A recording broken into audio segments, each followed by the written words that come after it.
Патрульное судно ВМФ Шри-Ланки было на грани возвращения в порт, когда опытные моряки заметили нечто странное, заставившее их воскликнуть от изумления. Это удивительное происшествие случилось в Бенгальском заливе в летние месяцы.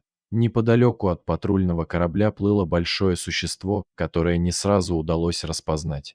Неужели это родственник чудовища из Лох-Несса? Или, быть может, гигантский динозавр, чудом переживший века? Когда над водой показалось щупальце, моряки поняли, что это хобот. Недалеко плыл взрослый слон, и его туловище находилось под водой, за исключением верхней части спины. Единственная видимая часть тела – хобот, который периодически поднимался над водой, чтобы гигант мог дышать. Когда судно приблизилось, моряки увидели, что слон буквально выбивается из сил. Времени оставалось немного.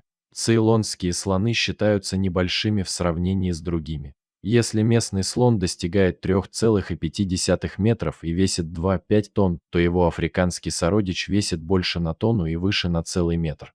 Но даже относительно небольшого цейлонского слона сложно представить в плавании. Он может двигаться в воде, держа тело и голову под поверхностью, или держать спину и голову над водой, дыша через хобот, как дайвер через трубку. Но, в отличие от дайвера, он не приспособлен для ныряния. Гигант способен погружаться в воду максимум на 3 метра, но может находиться под водой не дольше 5 минут, так как нуждается в постоянном доступе воздуха. Мощные ноги позволяют ему плавать до 6 часов, а огромные уши помогают сохранять равновесие. Средняя скорость плавания – около 5 км в час. Зафиксирован случай, когда африканский слон преодолел 47 км за 7 часов. Устав от плавания, животное может расслабиться и лечь на воду. Но долго держаться на плаву невозможно, это отнимает слишком много энергии. Для чего слоны плавают? Иногда они выбирают короткий путь через реку или озеро, чтобы добраться до пищи или отдохнуть в тени. Они любят плескаться в воде, обдавая друг друга фонтанами, получая от этого огромное удовольствие. Но нашему слону в Бенгальском заливе было далеко не комфортно. Матросы заметили, что он плывет из последних сил. Помочь гиганту добраться до суши было непростой задачей, особенно учитывая, что он находился в 16 километрах от берега. Сначала была дана команда направить судно к берегу. Об этом сообщили на сушу, и в спасательной операции приняли участие водолазы ВМФ и сотрудники Департамента по защите дикой природы. Слона попытались обвязать канатами, чтобы поднять на судно. Это оказалось не только сложно, но и опасно, так как гигант мог случайно задеть водолаза бивнем. Но было видно, что измученное животное благодарно за помощь. К сожалению, поднять его не удалось.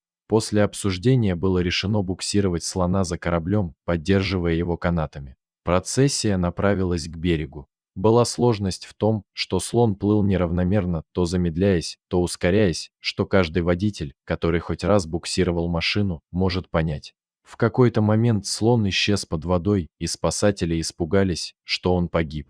Водолазы снова погрузились в воду. К их радости, глаза животного были открыты, но сил у него почти не осталось. Они поддержали его, что помогло ему проплыть немного. Но до берега было еще далеко, и кто-то предложил обвязать слона большими поплавками. Теперь множество буев поддерживали его, а буксир медленно тянул вперед, сохраняя силы животного. Операция длилась уже несколько часов. Все устали, а слон двигался из последних сил. В какой-то момент появился вертолет с журналистами, и шум напугал слона, он стал уходить под воду. Водолазы окружили его, один взобрался на спину слона, и так он проплыл еще несколько метров до мелководья, пока не почувствовал дно. 12-часовая операция завершилась. Теперь возник вопрос, как слон оказался так далеко в море. Специалисты предполагают, что слон попал в сильное течение при переходе лагуны Кокилай, и его унесло в море.